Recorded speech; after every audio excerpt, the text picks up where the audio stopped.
Good evening and welcome back to another episode of The Longing, where today we are going to be continuing to read Homer's Iliad. So, let's get going.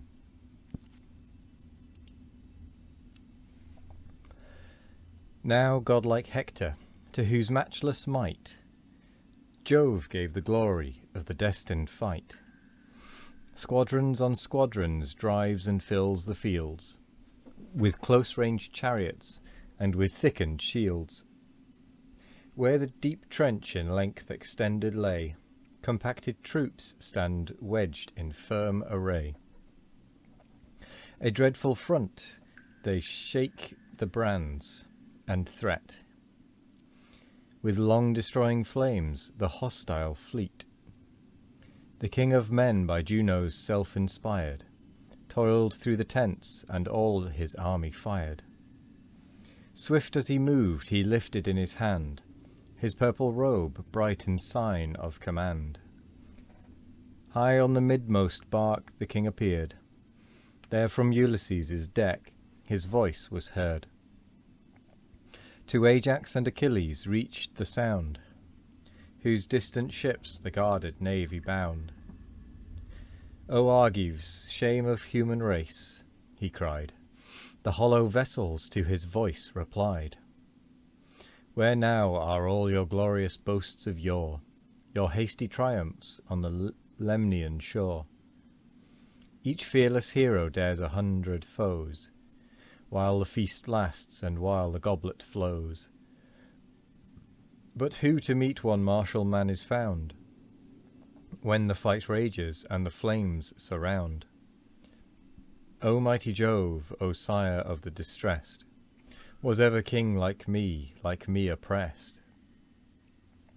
With power immense, with justice armed in vain, my glory ravished and my people slain. To thee my vows were breathed from every shore. What altar smoked not with our victims' gore?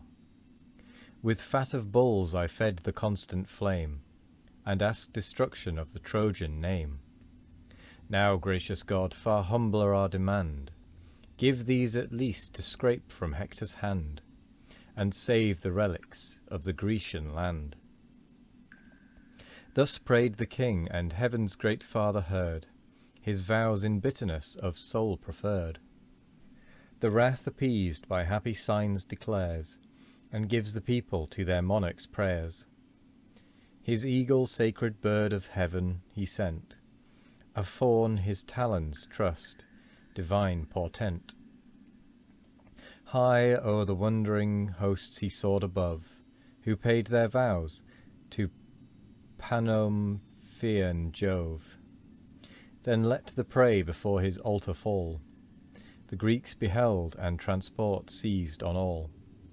Encouraged by the sign the troops revive, and fierce on Troy with doubled fury drive.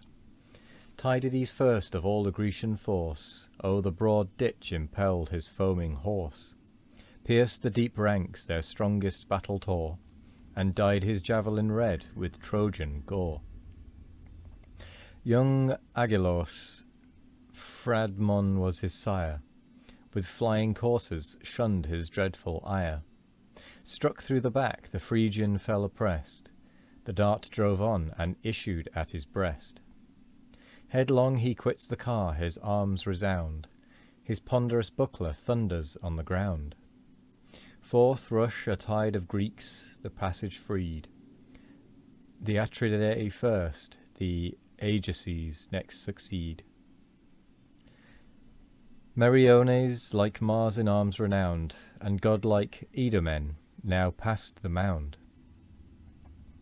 Evaemon's son next issues to the foe, and last young Teucer with his bended bow.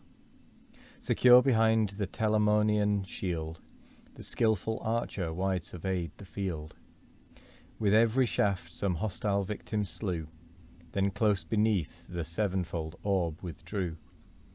The conscious infant so, when fear alarms, retires for safety to the mother's arms.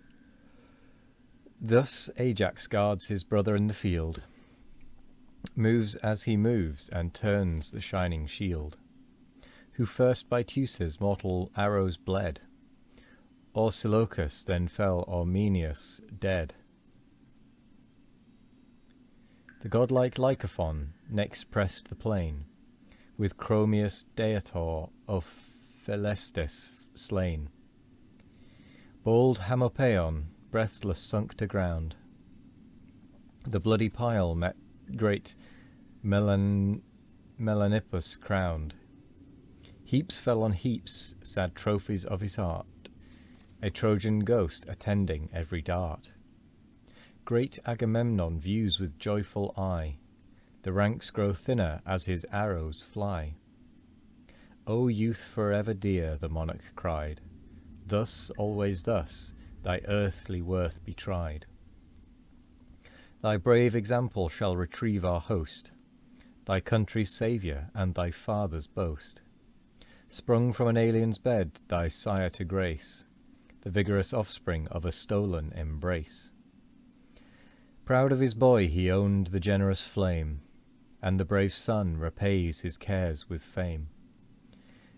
Now hear a monarch's vow, if heaven's high powers gave me to raise Troy's long defended towers.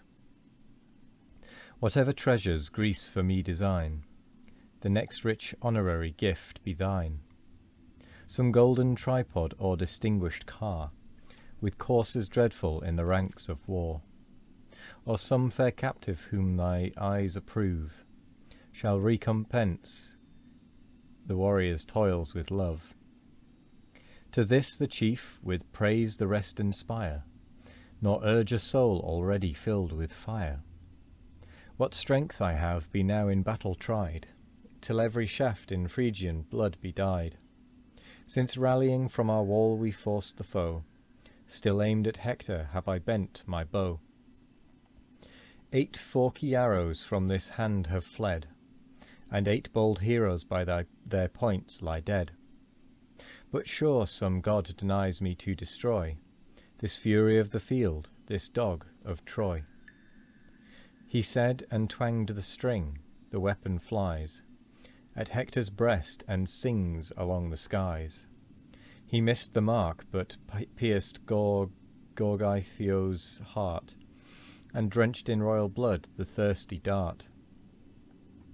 Fair Castianira, nymph of form divine, this offspring added to King Priam's line. As full-blown poppies overcharged with rain, 196, decline the head, and drooping kiss the plain, so sinks the youth, his beauteous head depressed, beneath his helmet drops upon his breast. Another shaft the raging archer drew, that other shaft with erring fury flew. From Hector Phoebus turned the flying wound, yet fell not dry or guiltless to the ground. Thy breast, brave Archeptolemus, it tore, and dipped its feathers in no vulgar gore. Headlong he falls, his sudden fall alarms the steeds that startle at his sounding arms. Hector with grief his charioteer beheld, all pale and breathless on the sanguine field. Then bids Cebriones direct the rein, quits his bright car, and issues on the plain. Dreadful he shouts, from earth a stone he took, and rushed on Teucer with the lifted rock. The youth already strained the forceful yew, the shaft already to his shoulder drew. The feather in his hand just winged for flight, touched where the neck and hollow chest unite. There where the juncture knits the channel bone, the furious chief discharged the craggy stone. The bowstring burst beneath the ponderous blow, and his numbed hand dismissed his useless bow. He fell, but Ajax his broad shield displayed, and screened his brother with the mighty shade, till great Alastor and Mecisthius bore the battered archer groaning to the shore. With that, we come to the end of the episode. Thank you all for joining me today. I hope you all have a wonderful morning, evening, afternoon or night. No matter what time of day it is, I hope you all have a wonderful one of it. And as always, we will be back tomorrow for more of The Longing. Goodbye.